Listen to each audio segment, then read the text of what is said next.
मुद्दा क्या है? बोलो मेरा दुश्मनी मोदी जी से नहीं है। अरे देश के प्रधानमंत्री हैं, हमारे भी प्रधानमंत्री हैं, लेकिन हम लोग विपक्ष में हैं। विपक्ष का तो जिम्मेवारी बनता ही है सवाल पूछना, लेकिन उतना ही जिम्मेवारी आप लोगों का भी सवाल बनता है। प्रधानमंत्री से पूछे कि टेटिया बम्बर प्रखंड के लिए क्या किया, आपके गांव के लिए क्या किया, आपके पंचायत के लिए क्या किया, आपके जिले के लिए क्या किया, आपके राज्य के लिए क्या किया। मेरा मानना है कि सबसे बड़ा अगर कोई दुश्मन है तो बेरोजगारी है, बेरोजगारी। आज बताइए कितना नौजवान यहाँ बेरोजगार है, जरा हाथ उठा करके बताइए। माँ बाप पेट काट करके अपना बाल बच्चा को पढ़ाता है कि पढ़ लिख लेगा तो अच्छा नौकरी हो जाएगा, नौकरी हो जाएगा तो बुढ़ापा में यही नौजवान हमारा सहारा बनेगा। लेकिन मोदी जी ने एक बार भी नौकरी देने के बारे में बोला? अभी जम्मू में आए थे, बोले कि कितना नौकरी देंगे, क्योंकि वो जानते हैं 14 में ही बोले थे कि 2 करोड़ देंगे, लेकिन अब तक कोई नौकरी जो है उन्होंने 10 साल में नहीं दिया। आपको समझना पड़ेगा, केंद्र में सरकार है भाजपा की 10 सालों से, मोदी जी प्रधानमंत्री हैं 10 सालों से, और बिहार में डबल इंजन की सरकार है भाजपा। अब मुख्यमंत्री नीतीश कुमार जी की सरकार है 17 साल से। यहाँ के सांसद लगातार एनडीए को जिताने का काम किया आप लोगों ने। आप लोग देखिएगा लगातार चिराग पासवान जी जो एनडीए में है मोदी जी के साथ में, यहाँ का विधायक सब कोई एनडीए का है, यानी ऊपर से नीचे एनडीए का। बताओ ये 17 साल 10 साल और 3-3 बार सांसद बनाया लोगों ने, 15-20 साल से सांसद है एनडीए का विधायक उनका, फिर भी क्या दिल में हाथ रख के बोलेगा कि गरीबी खत्म हुआ? क्या शिक्षा व्यवस्था सुधरी? क्या अस्पताल में दवा इलाज अच्छा से हो रहा है? क्या दिए मोदी जी, क्या दिए आप लोगों को? ना नौकरी दिए, पलायन नहीं रोक पाए, गरीबी नहीं हटा पाए। मोदी जी खाली कहते कि 5 किलो राशन दिए। अरे 5 किलो राशन को मोदी जी के आने के बाद से नहीं मिल रहा है, वो पहले से कांग्रेस के जमाने से मिल रहा है। पहले तो तेलों मिलता था, चीनियों मिलता था, कि राशन तेलों मिलता था। तो खाली बताओ, मोदी जी बोलते हमने गरीबी दूर कर दिया। अगर गरीबी दूर कर दिया तो पूरे देश भर में 80 करोड़ लोगों को अनाज काहे ला दे रहे हो? आप लोग एक मौका हम लोगों को दीजिएगा तो हम लोग अनाज तो देंगे, लेकिन साथ में नौकरी भी देने का काम करेंगे। चुनाव में हमने वादा किया था 20 में कि अगर अपने भाई बेटा को एक मौका दीजिएगा तो 10 लाख लोगों को सरकारी नौकरी हम देने का काम करेंगे। जब मुख्यमंत्री जी हमारे अभिभावक हैं, बुजुर्ग हैं, उनका हम सम्मान करते हैं, लेकिन जब वो बीजेपी को लात मार के आए थे हम लोगों से माफी मांगा कि अब मर जाएंगे मिट जाएंगे, लेकिन भाजपा में नहीं जाएंगे। हम लोगों ने फिर से अपनाया, उनको फिर से मुख्यमंत्री बनाया। आपका बेटा, आपका भाई उप मुख्यमंत्री बना, और बनने के साथ जो 17 साल में नहीं हुआ था वो 17 महीने में 5 लाख लोगों को सरकारी नौकरी हमने देने का काम किया। बहालिए निकलता था, चाहे सिपाही का हो, दरोगा का हो, शिक्षकों का हो, या जितना आपका अस्पताल वाला जितना स्टाफ है, नर्स हो, सब काम हम लोग कर रहे थे। बताइए देश में, देश के प्रधानमंत्री, इतने राज्यों में उनकी सरकार है, भारत सरकार है, लेकिन देश का प्रधानमंत्री नौकरी नहीं दे पाया। उप मुख्यमंत्री रहते हुए आपका बेटा ने 5 लाख सरकारी नौकरी दिया केवल 17 महीने में। मोदी जी तो 10 साल रह लिए प्रधानमंत्री, लेकिन बताओ कौन सा बहाली दिया? रेलवे का बंद कर दिया, रेलवे को बेच दिया, वहां भी बहाली अब नहीं निकल रहा। सेना का अग्निवीर योजना ले आया गया। अग्निवीर, बता, कोई हमारा सैनिक अगर शहीद होगा तो उसको शहीद का दर्जा मिलना चाहिए कि नहीं मिलना चाहिए? लेकिन अग्निवीर योजना में केवल 4 साल रहेगा, 4 साल के बाद हटा देगा, यानी जवानी खत्म। 4 साल बाद क्या करेगा? और बताइए, शहीद का दर्जा नहीं मिलेगा। 4 साल रहेगा लेकिन शहीद का दर्जा नहीं मिलेगा। कैंटीन में जो उनको मिलता था, कैंटीन की व्यवस्था नहीं मिलेगी।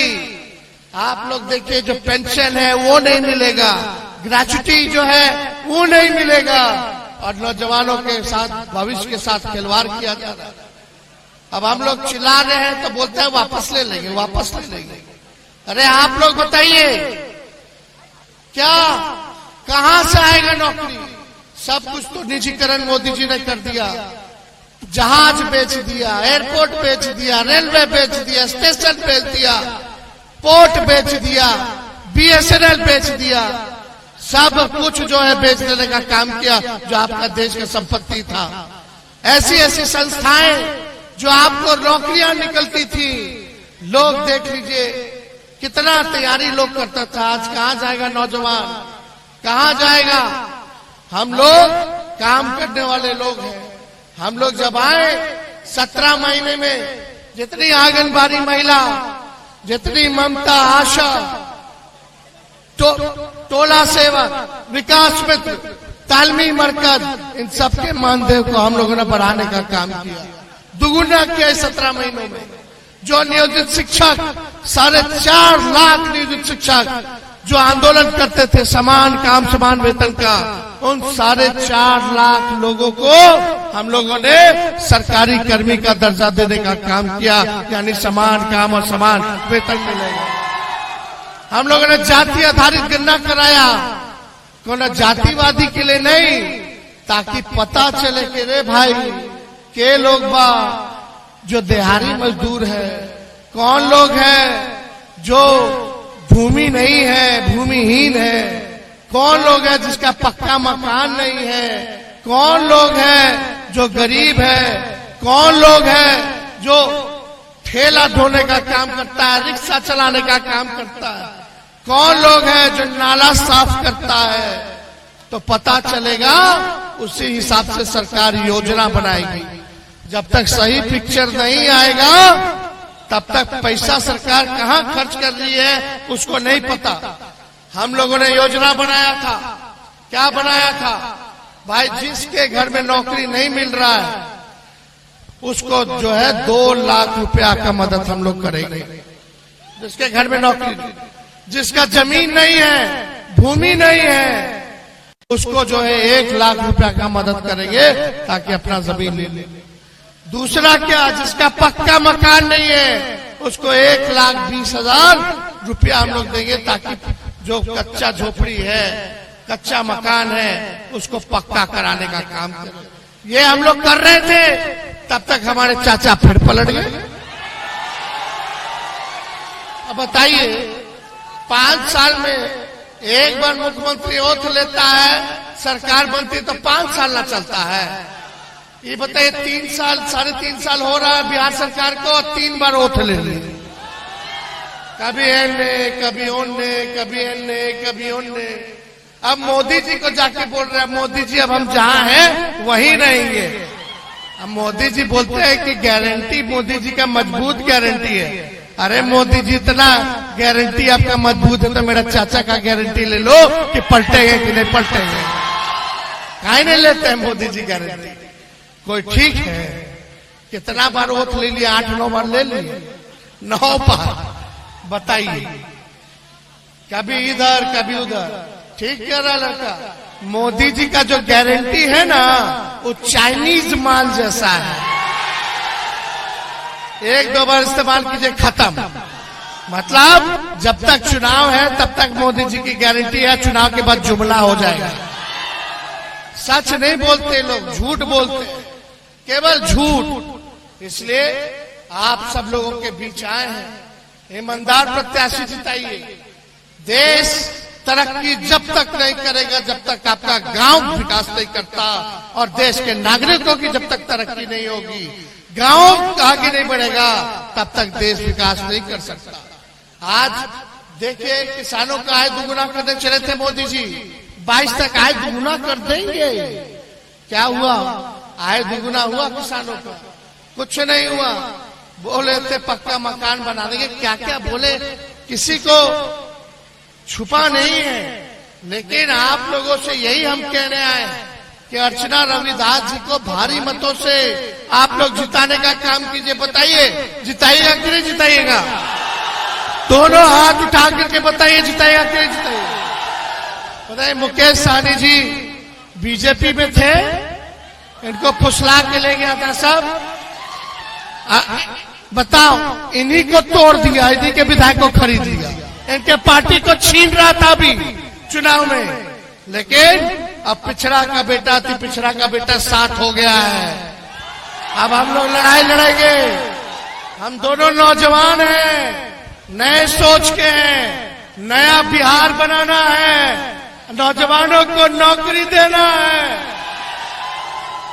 तो इसलिए हम लोग सब लोग साथ हो गए। सभी भाई लोगों से अपील है कि एकजुट हो जाइए। सभी पिछड़ा अति पिछड़ा भाई, अल्पसंख्यक भाई, सभी अल्पसंख्यक भाई, सब लोग, गरीब लोग, सब लोग एक हो जाना है और आगे मिल करके लड़ाई लड़ना है। आप लोग लड़ाई लड़ रहे हैं बिन निषाद सबकी, ताकि उनको मान सम्मान मिले, उनको आरक्षण मिले, जगह मिले। सरकार बनाइए, उस काम को दोनों भाई मिलकर के पूरा कराने का काम करेगा। तो जिताना है ना रविदास जी को, अर्चना जी को।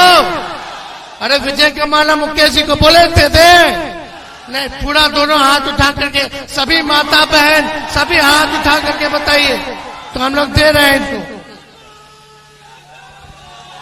और 1 नंबर पर लालटेन है, 19 तारीख को 1 नंबर पर लालटेन है।